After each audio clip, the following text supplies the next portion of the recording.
ఇక Telangana Congress incharge Meenakshi Natarajan speed పెంచారు. సంస్థాగతంగా పార్టీ బలోపేతంపై దృష్టి పెట్టారు. వరుస సమావేశాలతో నేతల అభిప్రాయాలు సేకరిస్తున్నారు.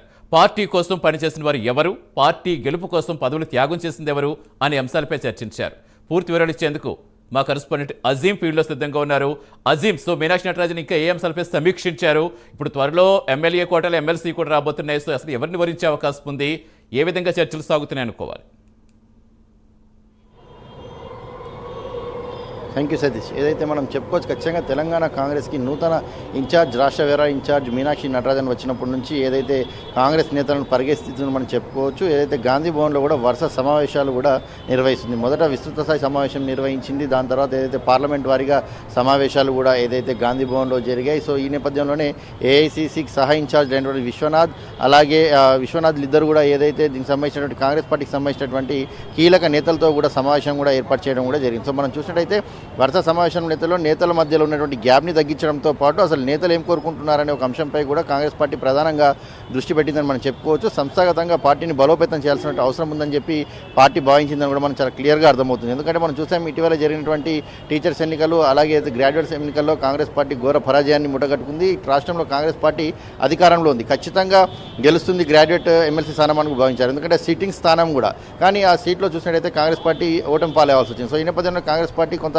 కోలుకొని మీనాక్షి నటరాజన్ ఖచ్చితంగా అసలు అక్కడ ఓటమికి గల కారణాలు ఏంటనే ఒక అంశంపై కూడా ఆరా తీశారు. అక్కడ ఎందుకు అసలు ఓటమికి గల కారణాలు ఏంటి, అసలు మొదటి నుంచి కూడా గెలుస్తుందని ధీమా వ్యక్తం చేశారు. మరి అసలైన కారణాలు ఏంటనే ఒక కోణంలో కూడా మీనాక్షి నటరాజన్ ఆరా తీసినట్టు కూడా మనకు తెలుస్తుంది. దీంతోపాటు ఏసీసీ సహా ఇన్ఛార్జీలు కూడా ఇద్దరు కూడా ఏదైతే నిన్న గాంధీ భవన్లో కూర్చొని వారిద్దరు కూడా సుమారు 48 మందికి సంబంధించినటువంటి లిస్టుని ఏదైతే మీనాక్షి నటరాజన్ రూపొందించినట్టు మనకు తెలుస్తుంది. ఏదైతే మీనాక్షి నటరాజన్ ముందుగా సమావేశాల్లో చెప్పినట్టుగానే పార్టీలో ఉన్నటువంటి నాయకుల్ని 3 విభాగాలుగా చేశారు. ఒకటి, పార్టీలో మొదటి నుంచి పనిచేస్తున్నవారు, అలాగే ఎలక్షన్ కంటే ముందు వచ్చిన వారు, ఎలక్షన్ తర్వాత వచ్చినారు. ఈ 3 క్రైటీరియాలని కూడా ఏదైతే మీనాక్షి నటరాజన్ తీసుకున్నారు. ఇందులో పార్టీకి సంబంధించి కీలకంగా పార్టీ కోసం కష్టపడి పనిచేస్తున్నవారు, పార్టీ పదవుల్ని త్యాగం చేసి పనిచేసిన వారు ఎవరున్నారనే ఒక లిస్ట్ని అయితే పీసీసీని అడిగారు. పీసీసీ కూడా 48కి సంబంధించినటువంటి మంది లిస్టుని కూడా పీసీసీ ఇప్పటికే ఏదైతే మీనాక్షి నటరాజన్కి ఇచ్చినట్టు కూడా మనకు తెలిసింది. సో ఈ నేపథ్యంలోనే మీనాక్షి నటరాజన్ సహా ఇన్ఛార్జ్గా ఉన్నటువంటి విశ్వనాథ్, అలాగే విష్ణునాథ్ ఇద్దరికి కూడా ఆ లిస్ట్ ఇవ్వడం కూడా జరిగింది. వారు ఆ లిస్టులో ఉన్నటువంటి వారందరినీ కూడా ఫోన్ చేసి గాంధీ భవన్కి పిలిపించుకొని మాట్లాడడం కూడా జరిగింది. సో మనం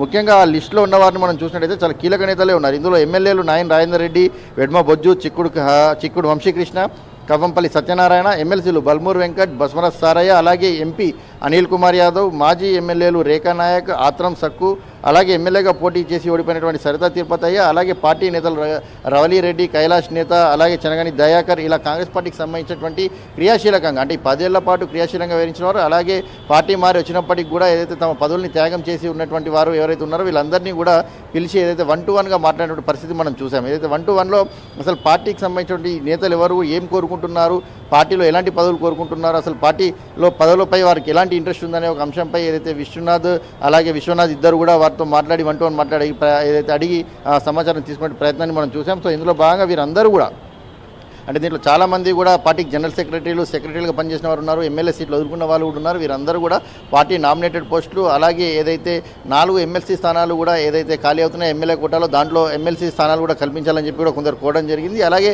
మరికొందరు ఎమ్మెల్యేలుగా ఉన్నవారు పార్టీలో వర్కింగ్ ప్రెసిడెంట్ కూడా కోరారు. ఇక మహిళకు సంబంధించిన నేతలు మహిళా ప్రెసిడెంట్ కోరడం కూడా జరిగింది. సో ఇలా అనేక మంది తమ అభిప్రాయాలను వివిధ రూపాల్లో తెలిపారు. అయితే ముఖ్యంగా ఇరు కార్యదర్శులు పిలిచి వారి అభిప్రాయాలు తెలియజేయడమే కాదు, వారి మనసులో ఉన్నటువంటి ఆలోచన కూడా నేతలకు కూడా చెప్పినట్టు కూడా తెలుస్తుంది. ముఖ్యంగా చూసినట్లయితే వారిని పిలిపించి కూడా ఏదైతే అసలు మీకు ఏ పార్టీ పైన ఇంట్రెస్ట్ ఉంది, కేవలం ఈ రాష్ట్రంలోనే చేస్తారా, ఇతర రాష్ట్రాల్లో బాధ్యతలు ఇచ్చినా చేస్తారా అనే కోణంలో కూడా నేతలు వారిని ప్రశ్నించినట్టు, అడిగి తెలుసుకున్నట్టు కూడా మనకు తెలుస్తుంది. దీంతో పాటు కూడా అసలు ఇక్కడ పార్టీలో ఎన్నేళ్ల నుంచి ఉంటున్నారు, ఏ పదవులు నిర్వహించారు, ఏ పదవులు నిర్వహించి ఇప్పుడు ఏ పదవుల్లో ఉన్నారు, ఇలా అన్ని క్రియాశీలకంగా వారిని అన్ని దృష్టి తీసుకొని వారు అన్ని కూడా నోటు రూపంగా తయారు చేశారు. ఎందుకంటే మీనాక్షి నటరాజన్ వీరిద్దరికి సహాయించారు, ఇద్దరు కూడా బాధ్యతను కూడా అప్పచెప్పడం జరిగింది. సో ఈ 48 మందిలో సుమారు 42 మంది ఏదైతే నిన్న గాంధీ భవన్లో జరిగినటువంటి సమావేశానికి కూడా హాజరయ్యారు. హాజరైన తరుణంలో వారి అభిప్రాయాలు చెప్పారు. అలాగే పార్టీకి ఏం కావాలో అనే దానిపైన కూడా సహాయించారు. వారి నిర్ణయాలను కూడా, వారి అభిప్రాయాలను కూడా ఏదైతే ఆ నేతలకు కూడా తెలియజేసినటువంటి పరిస్థితి మనకు కనిపిస్తుంది. సో ఓవరాల్గా గాంధీ భవన్లో చూసినట్టయితే పరిస్థితి మీనాక్షి నటరాజన్ వచ్చిన తర్వాత అటు సహా ఇన్ఛార్జీలు యాక్టివ్ అయ్యారు, అలాగే కాంగ్రెస్ పార్టీకి సంబంధించిన నేతలందరూ కూడా యాక్టివ్ అయినటువంటి పరిస్థితి. ఈ ఏదైతే నిన్న కలెక్ట్ చేసినటువంటి సమాచారం అంతా కూడా మీనాక్షి నటరాజన్కి ఇస్తారు. మీనాక్షి నటరాజన్ ఏసీ దృష్టిలో ఉంచుకొని వారికి కావాల్సినటువంటి పదవులు కూడా ఏదైతే ఇచ్చే ప్రయత్నం చేస్తున్నట్టు కూడా మనకు తెలుస్తుంది. Satish, right, thank you Azeem.